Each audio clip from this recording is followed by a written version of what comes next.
Well, good morning, everyone. Here we are on April the 21st, Saturday, and I'm just getting ready for the men's prayer breakfast this morning. So we get to spend a little bit of time together. Um, we're continuing in our reading where we've moved on now to 2 Samuel. And here we see David being established. His kingdom is being established. Saul's kingdom through his son is coming to an end. And David is increasing in power. And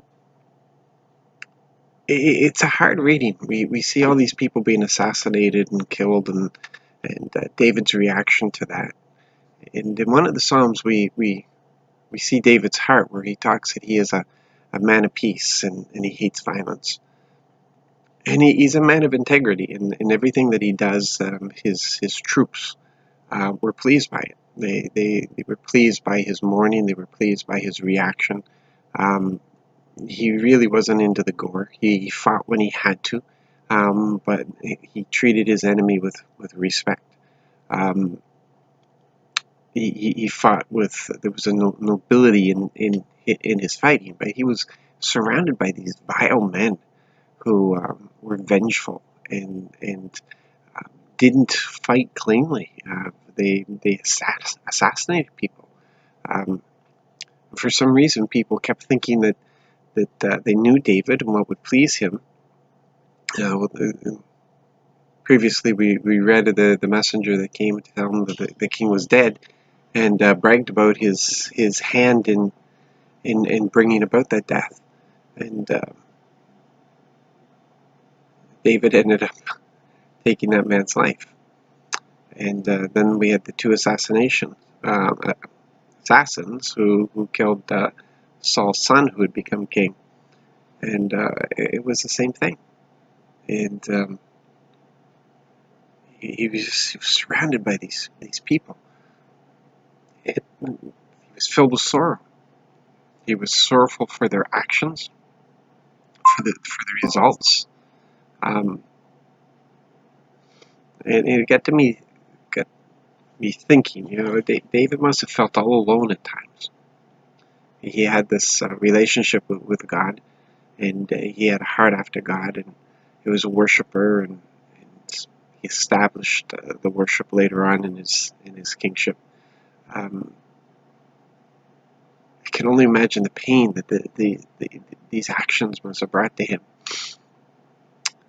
But do we feel the same pain when we look around and we see what's going on in the church, and we see what's going on in the world, and we see? Do we feel pain? Do we feel that sorrow? Is there an element of sorrow in us when we see what people go through, what people do, what people do to each other? Recently, there's been a mom who's been arrested who killed her 2-year-old and put her in the garbage, and I can't even bring myself to read that story. I can't. I don't want to know the details.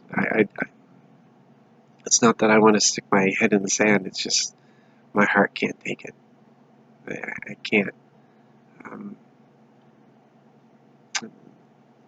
I just can't imagine it.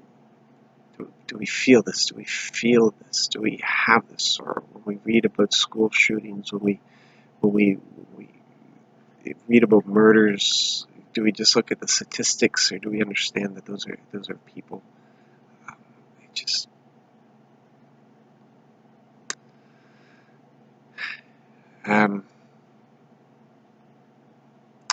it's one thing, and there's an element of sadness when we read recently in India of the Christians being targeted and families being wiped out.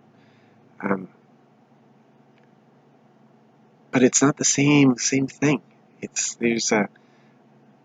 We don't want to see them come to an end that way. We don't want to see our brothers and sisters' lives end that way. But we know it's not an end for them. We know that there's victory.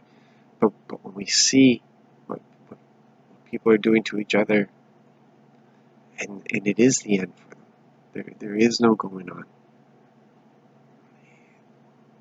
It's got to do something to motivate us to reach out more, to really be involved in people's lives, to influence them with the culture, the kingdom, so that they can see Christ in us.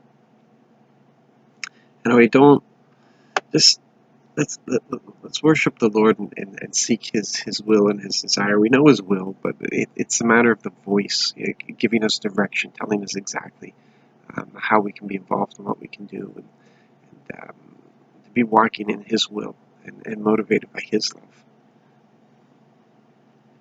You be blessed today.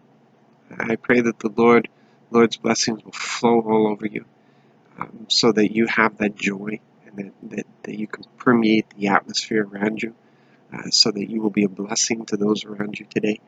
And I pray it will be a day of, probably a lot of chores that you have to do today, but also a time of rest and preparation for tomorrow. I'm looking forward to us gathering in and being able to celebrate together. I'm looking forward to the presence of the Lord that always comes in when we get together. So be blessed.